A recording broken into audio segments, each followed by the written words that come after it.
What's up, guys? Thank y'all for joining me today on Instinctive Addiction Archery. I'm Jeff Phillips. Got a good one here for you today that I hope and pray, as always, you'll find helpful. Okay, so guys, what we're going to talk about today real quickly is strings. How much difference does a string really make on your bow? Well, it's all the difference.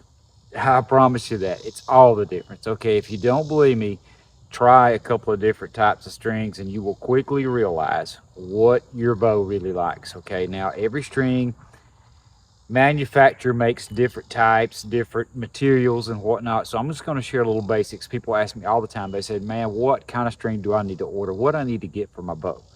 Well, that's a broad spectrum, guys. It really is, but I'm going to try to give you the short and skinny of it, basically what really works for all of my bows. And I've got tons of different bows. And yes, I change strings a lot, playing with different ones, different materials, to see what I like best and what feels best and what shoots best out of the bow. I'm going to start with a really prime example, guys, a really prime example. Take this little bow here, this little Sanlita Eagle X9. This is just a little $100 bow, okay, an economical bow that, I mean, the bow just shoots amazing. It does. Okay, guys, it shoots like a bow way more than the price range that it's in. Okay, but why? When this bow come in the box, it came with the cheapest black, probably a B50 Dacron endless loop string. Okay, this particular bow is built for fast flight. These tips are built, they have either fiberglass or phenolic or something, but they're built for fast flight. These limbs are. Okay, but the first thing that I did was I put a fast flight string on it. You say, what is fast flight? Okay, guys, real fast flight Flemish twist string is generally a BCY material, like 452X or something like that. It is true fast flight material that is stiff, it's fast, it has zero stretch. I mean, a real fast flight string is made for performance, guys. It just does. They're the fastest string you can buy. However, they're not on the quiet side. They're not. Some bows, they're very quiet on. It depends on the bow, okay? This particular bow, I put a Triple T fast flight string on this bow. The bow was lightning fast, but it wasn't as quiet as I really wanted it, okay? It really wasn't. Shot extremely hard, very good, but you know, I'm thinking, okay, for hunting, I need to get this bow toned down, and I had already silenced my limb pockets, I had put backing on here, I'd done all kinds of things. Okay, so then I went to a D97 string, and I'm going to show you some different bows and different setups that I have as an example. Okay, D97 is like your Dynaflight, regular old D97, and I call D97 strings the middle string. It is the middle one. It has very low creep, but it still has a softer feel and a little softer material, and they perform so good, and they're quiet. A D97 string is a very good choice. That is probably my all-around best choice. That if I had to choose any string to put on any traditional bow, it would be a D97 Flemish string, okay? Because it is a soft material, but it has hardly any stretch, but it's got a really good feel on your fingers. Okay, now, what if the string feels like it, that has a little more stretch, a little more settle to it, but makes a bow the quietest that it can be and has a feel that is second to none? That's a B55. That's right, guys. Now, there's lots of bows out there on the market that cannot shoot fast flight. They have to have a B55 material. Now, don't get the Flemish part mixed up, because Flemish is only the design of how the string is built. Guys, a Flemish twist string is a string that is built like this right here. This is a triple T. And this is a Flemish style string. You see how it's woven? Looks really good. Okay, that is a Flemish string, but they can be in all kinds of materials. So here is a B55. You say, wow, I didn't know they come in those cool colors. Absolutely. Trevor can build one in anything you want. Okay, so I had him build this string here. I put this string on this particular bow, and it absolutely loves this string. This bow is the quietest with nothing on it, no quiver to dampen it, no anything that it has ever been. And it has got a feel better than it's ever had. I shoot the bow better than I ever have because I found the match for this bow, okay? Even though it will handle D97, it will handle fast flight because of the tips. It's not what it liked the best. And it's only because these are short limbs, they're maple core, and you know, every limb has a tendency to like different strings for its noise factor. In other words, lots of times, guys, you'll get a hold of an ILF bow that you almost can't tame, that's just got some noise, shooting fast flight.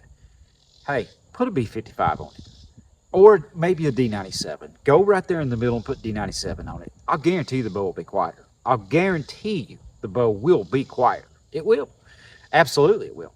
I've tested it with carbon limbs, carbon foam limbs, carbon bamboo limbs, maple glass limbs, bamboo glass limbs. I've tried all sorts of combinations to see, okay, what does a bow really like? And I'll give you an example here. I'll shoot this in right quick for you, and then we're going to go to some others right quick to show you guys how quiet this bow truly is with a B55 Flemish string. And this bow shoots amazing. My gosh, it does. For a $100 bow, it's mind-blowing. So you would have $130-something in a bow like this that shoots as good as about anything you can get. I mean, it just does, guys. It is what it is. Boy, is it quick. I mean, the bow to me didn't really lose anything. If it lost 1 or 2 feet per second, that's max. But this bow shoots incredible, and it feels so good. So in other words, that's the string this bow likes. Okay. So if you're gonna buy one of these things, that's what I recommend. You know, get Trevor to build you a string like this, or a D97. And I really can't tell really any difference between the D97 and the B55 on this bow. I can't. It is so minute. But when I put this B55 on this bow, it just felt so amazing. Maybe it's because it's a 58-inch bow, and it just had a feel. Man, it had just a soft, cushiony feel. I mean, it's perfect. The right blend of power and smoothness, okay? So it's all in the string. Now, I could put a fast flight string on this bow, and you would hear the difference in it. You would definitely hear the difference, and I can even feel the difference in the bow. I can. It is what it is. Now, let's move on. Here we have, I'll break out old Black Death for you right here. Black Death, I'm running a D97 string on it at the moment, okay? I'm about to get Trevor to build me another D97 in custom colors for this bow, because I played with everything with this bow. I actually shot the B55 on it, and it was so incredibly smooth, it was mind-blowing, okay? But I could tell a little bit of difference in my performance out there at, say, 30 yards. I could just tell that, as a matter of fact, I was able to go down to a 600 spine shooting a B55 where I've been shooting 500s, okay, 300 grains on the front. I was able to go down a spine because the string, I just didn't have, I had a little more give in the string, basically. Okay, so I put a D97 Flemish string on this bow. That's what I did. I put a D97 on this one. This bow is not even made for fast flight. These tips, guys, I painted this bow black, and you can't tell it, but these are wood tips. They're not made for fast flight. You cannot shoot BCY 452X or anything like that in fast flight without wearing your tips out. You can't do it on this Royal X8 bow. You can't. So there's lots of bows out there. There are Bear recurves. There's just tons of them that are not designed to shoot fast flight. So you have to go with one of the two others. Okay. So knowing that I don't need to shoot fast flight, I was like, all right, what do I need to put on this one to get maximum performance and a quiet shot? D97. D97 is the ticket for this bow. And that's what comes factory on them. Their stock strings, the brown and black strings, are actually D97. They are not fast flight. They are D97 strings, and they shoot really, really good. So they got that figured out. And I will shoot this one, guys. There again, incredibly quiet and smooth. The feel, everything about it. And I have put fast flight on this bow just to test it. The bow shot hard, but it picked up noise and a little bit of vibration that I never ever have. I could just feel it in the bow. I could tell that the string was just harsh on it because there was zero stretch. It was a stiffer, zero stretch string. And the bow just didn't like it as well. Every bow's different, guys. They are. Quiet. Really, really quiet. I mean, this bow is amazingly quiet, guys. And so incredibly smooth. The feel. It's with the D97, this bow loves it. It does.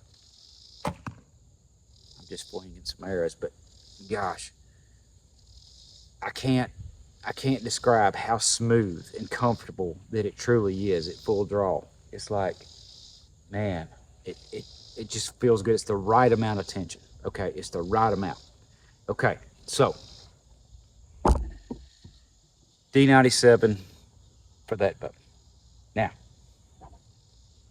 take this longbow. This is an old battle longbow. Same exact pounds. Same thing. Matter of fact, I have 3 bows here. These 3 that I brought are pulling the identical at my draw, 44 pounds. I'm drawing 44 pounds every single one of them. Here is a genuine fast flight. Guys, this is a fast flight. Right here. This is a triple T fast flight string. This bow loves it. Why? Because number one, it doesn't have limb contact. It's a longbow. This bow is equipped for it. It shoots it so well. And with a longbow, I found that the fast flight on this particular one made zero difference because I was shooting D97 to start with and it was ultra smooth. Man, it was. Matter of fact, the original string that Jonathan built was the brown L material. And man, it was smooth. God, it was smooth. I mean, very, very good feel. And I thought, you know, hey, I'm just going to see what a fast flight does on this bow. So I put one on it. And boy, was I amazed at how good it shot on this particular bow. So, hey, your longbow may love a true fast flight Flemish twist string. Yes, it may. I've got several other bows that love fast flight, that they're still quiet as they can be. And it's just how the bows are natured. But I have found that a lot of bows are much quieter with D97 than they are the stiffer material. In other words, if I took these strings off and just was to feel the stiffness, the difference in the strings, these are much stiffer and they have almost zero stretch. So you're getting all the performance you could possibly get out of a bow with this material. And I'll shoot this one, guys. I absolutely love this bow. And that's one reason that this bow is very fast, especially out at distance, and really has the cast that I want out of a longbow because of this string choice that I'm running on it. And it is ultra quiet. So I couldn't be happier with this one. And the feel on the longbow is still butter smooth. I mean, it really feels good. Hard to explain it, guys. If you don't have one in your hand, you couldn't possibly know exactly what I mean. But trust me, if you are battling bow noise in general, and you're shooting fast flight, like a BCY material, maybe go to a D97, maybe put a B55, maybe do something, put a little softer string on it. It will shut the bow up. I promise you it will. Now, it won't be quite as fast, but in a lot of cases, it's almost unnoticeable. But you get a really smooth draw, a smooth feel on your fingers, because the string is not just quite as stiff. And sometimes you can shoot them much more accurate. Sometimes you can, and then sometimes these are the right strings, the string of choice. Still very, very quiet. Very quiet. If anything, you heard the feathers rattle against each other in my quiver where they moved around a little bit because I wore my hood out. With broadheads, it doesn't do that. With field tips, it does. But this bow's extremely quiet, and I have tested it with a multitude of strings. And right now, I can honestly say that a Triple T fast flight string is the string for this bow. Okay, it loves it. So guys, there's a lot of options that you can go with. There really are. I've had a lot of guys ask me about endless loop strings. Endless loop strings are the most durable string you could probably ever own. However, they're not typically the quietest. And it depends on the bow. Everything depends on the bow. I particularly like, I really like, unless it's an ILF high performance bow or something, I really like the Flemish strings. I really do. Just something I'm fond of personally. But and they look cool. But anyway, you know, as far as silencers go, you know, I've also had guys ask me all the time, say, well, Jeff, all right, should I go with the rubber or should I go with the puffs? I don't think anything on the planet's quieter than a puff. I don't think it is. I've tried everything, and there again, the rubber legs, they do a great job. They really do, and water doesn't bother them. Okay, if you're going to be hunting in the rain or anything wet, hey, you don't have to worry about them. They're not getting wet. It doesn't matter. Wax your string up and go, and they do work fine. They really, really do. So I can't really say what's better on that, but you know, puffs in general are quieter than say beaver puffs or whatnot. Yes, they are. I've switched them out and tried them out, and a puff, for some reason, a good wool puff is just as quiet as you're gonna get. It truly is. But there again, the rubber works fine too. There's all sorts of things you can do with that, guys. And one other thing I want to share real quick with you. You see these double nocks? Well, I'm asked all the time, guys, all the time, why do you run 2 nocks? Why? Well, it's very simple, guys, because when you release the bowstring, when you release it, and if you shoot like I do 3 under, and sometimes even split, maybe the same effect, but definitely if you're shooting 3 under, when you release the bowstring, when you release it, and this arrow leaves the string as it's going, matter of fact, as the string is pushing, as it's pushing the arrow without a bottom nock, if your nock is at all loose like this, your arrow can actually ride down that string just before it releases and cause a ramp. Okay, it can. So what happens is it's just like a compound shooting a loop. It's no different. Why do you think we shoot loops with our releases? Why? Level nock travel.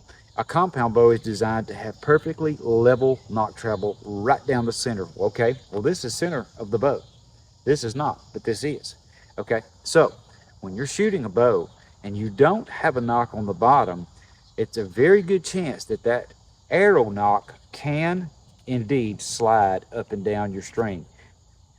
Double nocks, you don't want to get them too tight. You want a little bit of slack, just a little bit of slack.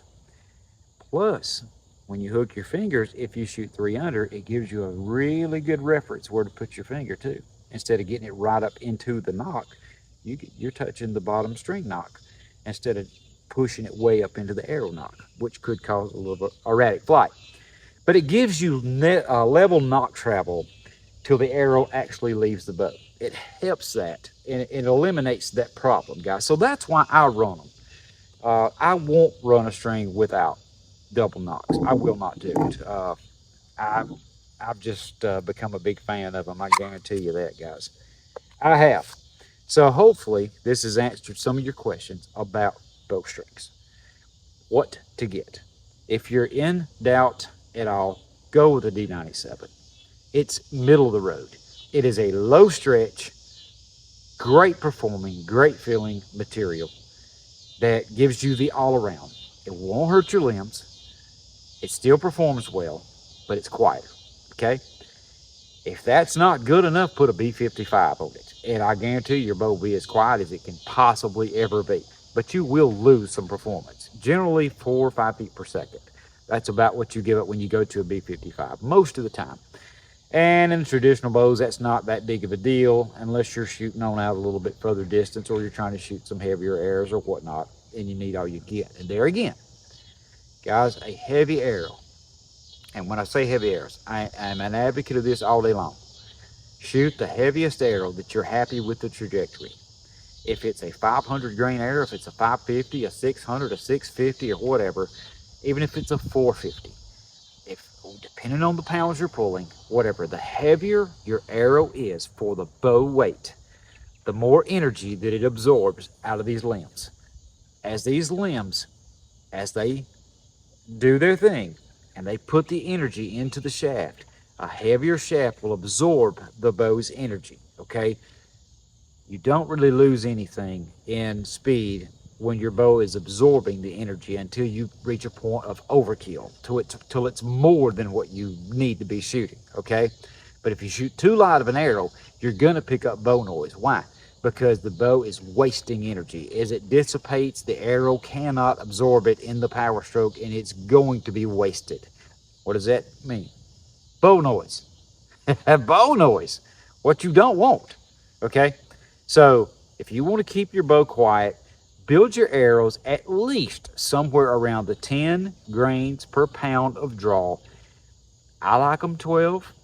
11 or 12 grains per pound is the optimum. But hey, if you want to, go 10, that's not a problem. It's not. You should be fine. But you get to building 7 and 8 grains per pound arrows, and we're talking some 350, 360 grain arrows out of 45 pound bows, things of that nature. You're probably going to hurt your bow, probably going to void your warranty. You're probably going to delaminate a limb if you shoot enough. The bow just can't handle it. Over and over and over and over, you're just basically dry firing your bow, and it is going to be loud, okay? So take my advice and don't starve the bow for arrow weight. That is one thing that will quieten your bow down. If you're borderline, if your string change doesn't get it just as quiet as you want it, build a slightly heavier arrow. Go up a little bit in your arrow weight, and I promise you, your bow will get quiet, just like these do. I've got them all tricked out, hooked up, every single one of them. They're all they can be. They cannot be or do any more than they're doing. I've got every one of them matched arrows, matched strings, set up, ready to go. Anytime that I want to take them to the woods, all I got to do is grab them with the arrows that go with them. I know what to run, what to do, I know what to expect. And I know that these bows cannot be any better than I've got them. And I've done some tricking out on some of them, but believe me, that's what you got to do with your own personal bow. You got to play with this kind of stuff and experiment. Don't be afraid to experiment, guys. Don't. Try some different things. Hey, you may be surprised. So thank you guys for joining me today on Instinctive Addiction Archery. I'm Jeff Phillips. I love you guys so much. And just thank you for watching. Thank you for joining me. Thank you for sticking with me all this time. And I hope and pray as always that this video is helpful to you guys. If you have any questions, drop them in the comments. I'll be glad to help you any way I can, Lord willing. Till next time, goodbye.